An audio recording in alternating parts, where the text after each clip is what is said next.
سلامتی ہے ان آنکھوں پہ جو ہدایت پہ نظریں جمائے بیٹھی ہیں، ان کانوں پہ جو ذکر خیر کے منتظر رہتے ہیں، اور ان قدموں پہ جو ہدایت کی راہ پہ گامزن ہیں۔ بسم اللہ الرحمن الرحیم۔ یہ عمرہ بنت عبد الرحمن کی ایک روایت پڑھنے والے ہیں۔ یہ مسند احمد سے لی گئی ہے۔ اس کا رقم ہے 24,268۔ یہ میں بتا چکا ہوں کہ یہ روایات عذاب قبر سے متعلق ہیں۔ ہمارے ہاں چونکہ عام طور پر یہ بات کہی بھی جاتی ہے اور اس میں بہت سی داستانیں لوگوں کے ہاں عام ہیں، تو اللہ تعالیٰ کے پیغمبر کی نسبت سے جو کچھ روایتوں میں بیان ہوا ہے، یہ ہم اس کا مطالعہ کر رہے ہیں۔ عن عمرۃ بنت عبد الرحمن قالت سمعت عائشۃ تقول جاءتنی یہودیۃ تسألنی فقالت اعاذک اللہ من عذاب القبر فلما جاء النبی صلی اللہ علیہ وسلم قلت یا رسول اللہ ان نعذب فی القبور قال انی عائذ باللہ من ذلک فرکب رسول اللہ صلی اللہ علیہ وسلم ذات غدات مرکبا فخسفت الشمس فخرجت فکنت بین الحجر ما نسوہ فجاء النبی صلی اللہ علیہ وسلم من مرکبہ سریا فمر رسول اللہ صلی اللہ علیہ وسلم بین ظہرانی الحجر فأتى مصلاه الذي كان يصلي فيه ثم قام يصلي فصلى الناس وراءه فقام فأطال القيام ثم ركع فأطال الركوع ثم رفع رأسه فأطال القيام ثم ركع فأطال الركوع ثم رفع رأسه فأطال القيام ثم سجد فأطال السجود ثم قام أيسر من قيامه الأول ثم ركع أيسر من ركوعه الأول ثم قام أيسر من قيامه الأول ثم ركع أيسر من ركوعه الأول ثم سجد أيسر من سجوده الأول فكانت 4 ركعات و4 سجدات فتجلت الشمس فلما انصرف قعد على المنبر فقال فيما يقول۔ عمرہ بنت عبد الرحمن سے روایت ہے، وہ کہتی ہیں کہ سیدہ عائشہ کو میں نے یہ کہتے ہوئے سنا کہ میرے پاس ایک یہودی عورت کچھ مانگنے کے لیے آئی اور مجھ سے کہنے لگی اللہ تمہیں قبر کے عذاب سے بچائے۔ یہی مضمون اس سے پیچھے روایت میں بھی بیان ہو چکا ہے، یعنی سیدہ کے پاس، ام المومنین کے پاس کوئی عورت آئی اور وہ کچھ مانگنا چاہتی تھی، یعنی کسی ضرورت کے لیے آئی، کچھ مدد کرنے کی اس نے درخواست کی اور جانے لگی تو کہنے لگی کہ اللہ تمہیں قبر کے عذاب سے بچائے۔ پھر جب نبی صلی اللہ علیہ وسلم تشریف لائے تو میں نے عرض کیا اے اللہ کے رسول، کیا ہمیں قبروں میں عذاب دیا جائے گا؟ آپ نے فرمایا میں اس سے اللہ کی پناہ مانگتا ہوں۔ یہ میں اس سے پیچھے عرض کر چکا ہوں کہ رسالت میں آپ صلی اللہ علیہ وسلم نے پہلے مرحلے میں یہ بات جب آپ کو بتائی گئی تو صاف صاف کہہ دیا کہ یہ اگر یہ بیان کر رہی ہے تو انہی کے لیے کوئی بات ہوگی، میں جس دین کو لے آیا ہوں اس میں عذاب قبر کا کوئی تصور نہیں ہے۔ پہلے مرحلے میں یہی بات آپ نے کہی۔ چنانچہ میں یہ لکھا ہے کہ یہ جملہ رسول اللہ صلی اللہ علیہ وسلم کے جس جواب کا حصہ ہے اس کی وضاحت ہم پیچھے کر چکے ہیں۔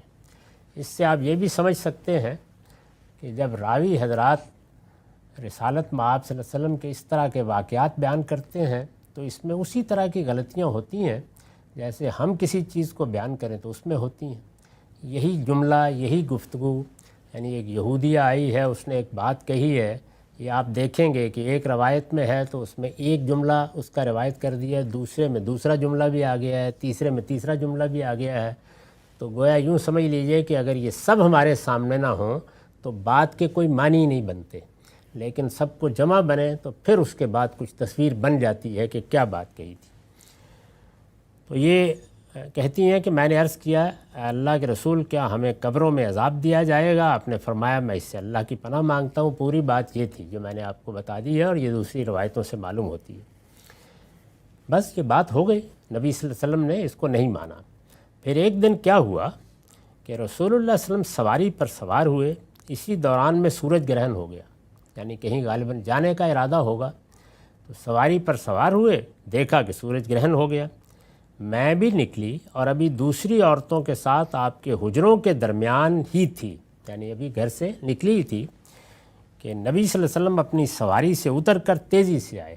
جہاں جانے کا ارادہ تھا آپ نے وہ ارادہ منسوخ کر دیا اور واپس آئے، تیزی سے آئے۔ پھر حجروں کے سامنے سے گزر کر رسول اللہ صلی اللہ علیہ وسلم اپنے مصلی کے پاس جہاں آپ نماز پڑھاتے تھے پہنچے وہ لوگ جنہوں نے مسجد نبوی کو دیکھا ہے انہیں معلوم ہے کہ کیا اس کا نقشہ ہے، یعنی حجرے اس طرح سے ہیں اور ان کے پاس سے گزری کر آپ یہاں اپنے مصلی تک پہنچتے تھے۔ آپ حجرے سے نکلیں تو تب بھی سیدہ فاطمہ کے حجرے کے ساتھ جو گلی سی بنتی ہے یا اس سے نکلیں، اس صورت میں بھی یہی ہوگا۔ باہر سے آئیں تو تب بھی حجروں کے سامنے سے گزرتے ہوئے جائیں گے۔ مسجد اس زمانے میں اسی طرح تھی، اب بھی کسی حد تک اس کا وہ نقشہ قائم ہے۔ تو آپ جہاں نماز پڑھاتے تھے وہاں پہنچے، پھر نماز پڑھانے کے لیے کھڑے ہو گئے، یعنی وہ کوئی نماز کا وقت نہیں تھا، آپ آئے تیزی سے اترے اور نماز پڑھانے کے لیے کھڑے ہو گئے۔ لوگوں نے دیکھا تو وہ بھی آپ کے پیچھے نماز میں شامل ہو گئے۔ اللہ کا پیغمبر کھڑا ہو جائے گا تو ظاہر ہے ہر آدمی نماز میں شامل ہو جائے گا۔ یہ نماز اس طرح ہوئی کہ آپ دیر تک قیام میں کھڑے رہے، یعنی نماز میں جو عام نماز پڑھی جاتی ہے، ظاہر ہے کہ رسالت میں آپ صلی اللہ علیہ وسلم بڑے اعتدال کے ساتھ نماز پڑھاتے تھے۔ یہ فرض نمازیں ہیں، اس میں تو یہاں تک ہے کہ بعض اوقات کسی بچے کے رونے کی آواز آئی تو نہایت مختصر کر دیتے تھے۔ تو آپ دیر تک کھڑے رہے اور کافی دیر کھڑے رہنے کے بعد پھر آپ نے رکوع کیا، تو کافی دیر تک رکوع ہی کی حالت میں رہے۔ پھر رکوع سے اٹھے تو ایک مرتبہ پھر اسی طرح لمبا قیام کیا۔ جب ہم رکوع سے اٹھتے ہیں تو اس کو قومہ کہتے ہیں نا، ایک تھوڑی دیر کا قیام ہوتا ہے، ہم کھڑے ہوتے ہیں اور پھر سجدے میں چلے جاتے ہیں، لیکن آپ کھڑے رہے، یعنی اس میں آپ نے رکوع کے بعد سجدہ نہیں کیا، لمبا قیام کیا اور پھر اس کے بعد رکوع کیا اور لمبا رکوع کیا، یعنی بڑی دیر تک رکوع میں پڑے رہے۔ پھر سر اٹھایا اور قومے میں بھی دیر تک کھڑے رہے، یعنی پھر بھی سجدے میں نہیں گئے، دوبارہ رکوع کیا۔ نماز میں رکوع ایک ہی بار کیا جاتا ہے، دوبارہ کیا اور پھر کھڑے رہے، پھر سجدہ کیا اور کافی دیر تک سجودی میں رہے۔ پھر دوسری رکعت کے لیے اٹھے، یعنی یہ ایک رکعت اس طرح سے پڑھی، اس کے لیے اٹھے تو آپ کا قیام پہلی رکعت کی نسبت سے کم تھا، یعنی پھر لمبا قیام کیا لیکن وہ پہلی رکعت میں جتنا قیام کیا گیا تھا اس سے پھر بھی کم تھا۔ پھر آپ نے رکوع کیا تو یہ بھی پہلی رکعت کے مقابلے میں ہلکا تھا۔ پھر اٹھے تو قومہ بھی اسی طرح پہلی رکعت کی نسبت سے مختصر تھا۔ پھر دوبارہ رکوع میں چلے گئے اور یہ بھی پہلی رکعت کے رکوع سے ہلکا تھا، یعنی یہ بار بار بتا رہے ہیں کہ یہ کوئی اس طرح کا رکوع نہ پہلا تھا نہ دوسرا تھا جیسے عام نمازوں میں ہوتا ہے، پہلی دفعہ بہت لمبا، اس دفعہ اس کے مقابلے میں ذرا کم تھا۔ پھر آپ نے سجدہ کیا تو یہ سجود بھی پہلی رکعت کی طرح لمبا نہیں تھا، اس طرح 4 رکوع اور 4 سجدے ہوئے، یعنی اس طرح سے آپ نے وہ نماز پڑھی۔ سجدے تو وہی 4 ہوئے، 2 ہی ہوتے ہیں، ایک رکعت میں 2، دوسری رکعت میں 2، لیکن رکوع 2 ہونے چاہیے تھے نا، تو اس کی جگہ پہ 4 رکوع کیے اور بہت لمبے رکوع کیے۔ یہ صورتحال تھی۔ اب کیا ہوا، اور اسی دوران میں سورج بھی روشن ہو گیا، یعنی سورج گرہن کو آپ نے دیکھا، دیکھ کر جہاں جانے کا ارادہ کیا تھا اسے منسوخ کر دیا، واپس تشریف لائے، واپس آ کر اپنے مصلی پر کھڑے ہو گئے اور نماز، لوگوں کو آپ نے کچھ نہیں کہا، نماز پڑھنا شروع کر دی۔ لوگوں نے آپ کو نماز پڑھتے ہوئے دیکھا تو آپ نے اس طرح نماز پڑھی۔ یہی وہ نماز ہے جو سورج گرہن کے موقع پر حضور سے روایت ہوئی ہے۔ تو ان نمازوں کو، یہ جو سورج گرہن کی، چاند گرہن کے موقع پر پڑھی گئی ہیں، ان کو خسوف اور کسوف کی نمازیں کہا جاتا ہے، نفل نماز ہے، حضور نے پڑھی۔ اس میں یہ بھی بتا دیا کہ یہ جو ہماری نماز کی ہیئت ہے، مقرر کی گئی ہے نا ایک، یعنی ہم قومہ کس طرح کرتے ہیں، قیام کس طرح کرتے ہیں، اسی طرح باقی تو جب بھی نماز پڑھی جاتی ہے ایسے ہی، لیکن اگر کسی موقع کے اوپر نفل نماز میں یہ طریقہ اختیار کر لیا جائے تو یہ کوئی ناجائز چیز نہیں ہے۔ اس میں کیوں کیا حضور نے یہ؟ تو اگر آپ غور کریں تو سورج گرہن ہے اور اس میں ظاہر روشنی جس نوعیت کی ہو جاتی ہے، اب حضور یہ چاہتے ہیں کہ اس وقت تک نماز میں کھڑے رہیں جب تک کہ سورج اس حالت سے نکل نہیں جاتا، یعنی یہ ہے۔ اس میں لمبا قیام کیا، جب دیکھا پھر بھی نہیں تو رکوع بہت لمبا کر دیا، جب دیکھا کہ ابھی بھی سورج گرہن ہے تو پھر قومہ بہت لمبا کر دیا، اور جب یہ دیکھا کہ ابھی بھی سورج گرہن ہے تو پھر دوبارہ رکوع کر دیا۔ تو یہ گویا نماز کی حیت بالکل مختلف وجود میں آ گئی۔ تو اس طرح سے آپ نے یہ نماز پڑھی، اور اس نماز کے پڑھنے کے دوران میں، یعنی جب یہ اتنی لمبی پڑھی تو یہ اس وقت تک پڑھتے رہے یہاں تک کہ سورج روشن ہو گیا۔ اس طرح نماز پڑھ کر جب آپ پلٹے تو منبر پر بیٹھ گئے اور ایک خطبہ ارشاد فرمایا۔ یہ خطبہ ہے جس میں پھر عذاب قبر سے متعلق کچھ بات ہوئی ہے، اس کو ہم اگلی نشست میں دیکھیں گے۔